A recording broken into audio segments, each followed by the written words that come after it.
Doom Patrol Season 2 returned this week to the HBO Max app with a brand new episode entitled Sex Patrol, and because this is YouTube and they're so damn puritanical when it comes to the topic, I'm sure I just lost all monetization options for this video just by saying that word within the first 2 minutes. But hey, you didn't come to listen to my problems. I'm Cave Joel, and this is the video series where I give my thoughts and feelings on the episode that was, as well as shouting out any fun comic book Easter eggs or references I can find. And with that out of the way, let's get to it, shall we? So then, as we join the episode, we once again get to take a peek into Dorothy's early days on Danny Street. It seems that even back then, keeping her there wasn't a perfect solution for Niles' problems, but he feared that her power would be too much for the world to handle. Niles also seemed acutely aware of the danger of wishing when it comes to his daughter, which makes me wonder that he probably knew full well who the Candlemaker was and what he was capable of. Danny the Street also didn't love the idea of keeping her there either, saying that Dorothy needed a father more than anything else, and that the lack of one in her life could probably explain why, despite the fact, as we find out in this episode, she's over 100 years old, she still very much acts like a child because, well, everyone's been treating her like a child. Now, when the subject of resurrecting Danny, whose brick was accidentally broken at the end of last episode, gets breached, even Rita begins to wonder if Niles is less concerned with bringing back a friend and more concerned about having another place to put his daughter should everything go wrong. Bringing Danny back is naturally going to be hard. Luckily, the Doom Patrol has aid from the Danny Sins, the cadre of lost souls looking for love and understanding that they only got on Danny Street, including hero of the beach Flex Mentalo, a real fan favorite from last season and from the comics, as well as Morally Corrupt, who, while not actually a character from the comics, I thought actually ended up being one of the best new additions to the lore, a former agent of the Department of Normalcy who, thanks to the love, support, and safety offered by Danny Street, was finally allowed to come out and really truly find themselves. But how will they go about resurrecting Danny? They're just as much an idea as they are anything physical. Well, to lift their spirits, Bricky Spirits that is, they're going to have the wettest, wildest, craziest box social doom Manor has ever seen before. I really like the whole setup for the party, especially because it allows Dorothy, who's still feeling guilty for the part she played in Danny's breaking, to really throw herself into the preparation as penance. Why, even Flex gets to help in a scene that reminds us that even though Doom Patrol is a dark superhero comedy with extra dark, sometimes it can also be very sweet, wherein Flex uses his powers to help Dorothy fly.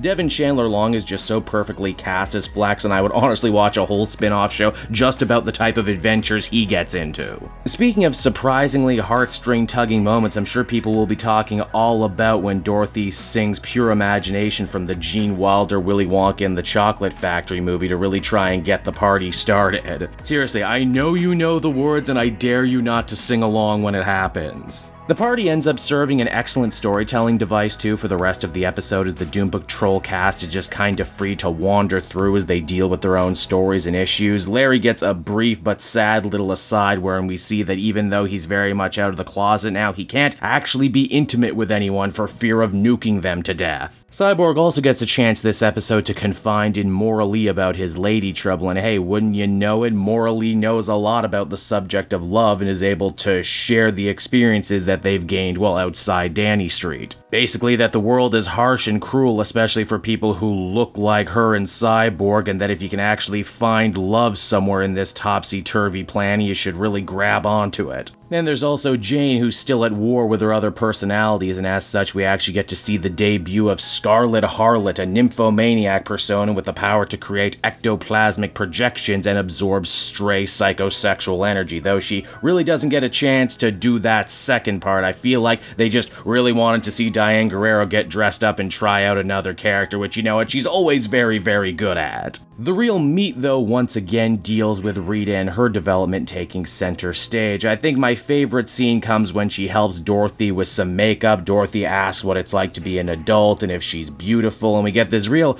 powerful juxtaposition between these two characters. Dorothy, who's remained so pure and wholesome, you know, beautiful on the inside despite her very abusive and messed up upbringing, while Rita is a ball of self-hate and regretful decisions while still looking very visually pleasing on the outside. She couldn't be feeling more ugly on the inside most of the time. Rita also wants to help with the party by using her stretching powers, but she just can't seem to do it. Something is blocking her. Turns out the only time Rita can actually think clearly about things is, get this, after she's had a big O, and cause Flex gave everyone the biggest, most earth-shattering orgasms last season, she decides to recruit him for some help, hoping it can finally mean that she can gain a control over her powers. I also like that during all of this she makes Flex face the wall. I found that very funny and again very in speaking to her character, who is always curled as tightly as a spring.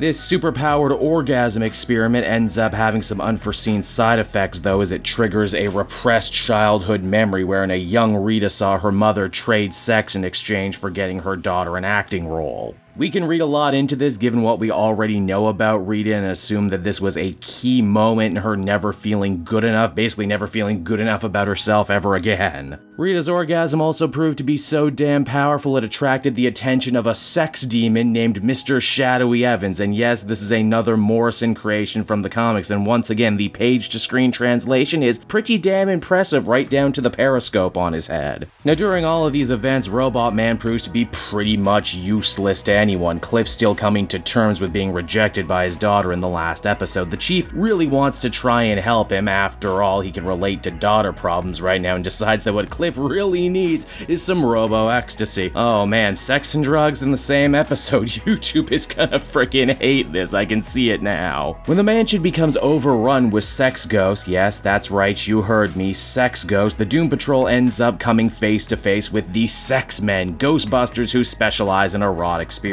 Now in the comics, these guys look a hell of a lot different, but serve more or less the same purpose, and I also really respect them keeping the general color scheme on their uniforms intact. I also really can't show you much from the final battle, but let's just say it involves stopping a ghost baby from being born, because if it cries, it'll delete all children in the world, including Kay, which means Jane and her other personalities finally decide to take an interest in what's going on. Did I mention Morrison did a lot of mind-expanding drugs as a writer? I feel that's important to note here. Also, I have a Patreon page, maybe you should go there because I'm probably not making anything off this video. But believe it or not, that's just one of many climaxes this episode had, and no, I don't mean that as a pun. You see, at the other end of the show, Dorothy finally confronts Danny about their shared past. Was Danny actually her friend or just a prison her dad put her into? And she does not like the answer she gets, but in the end, she's comforted by knowing that Danny was hurting too all those years for what had to be done, which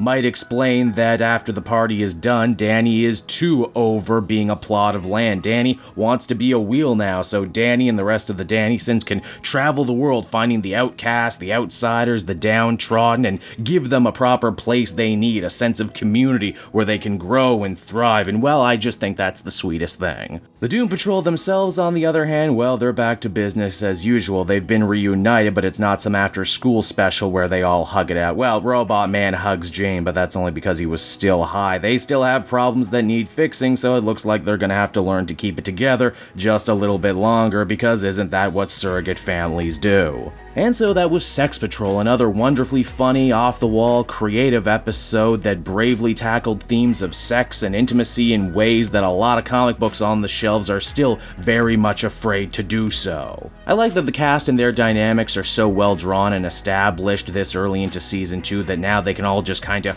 weave in and out of each other's stories organically for as much time as needed, while also still dealing with the much bigger overarching story of the Chief dying, Dorothy and the Candle Man, and where all that's gonna go. Overall, I think this one is another real winner. And so until next time everyone, this has been Cape Joel. Thank you so much for watching and listening. I hope you enjoyed the video, and if you did, why not check me out on social media. Give me a follow so you always know what's coming next. And hey, did you know for the first time ever I have my own official Amazon link? It's true, if you head on down to the description you can pick yourself up the first season of Doom Patrol on DVD, maybe even some of the new Doom Patrol trades, whatever you want, it would help me out a lot. So until we meet again everyone, this has been Cape Joel, and I will see you all again next time. Bye bye.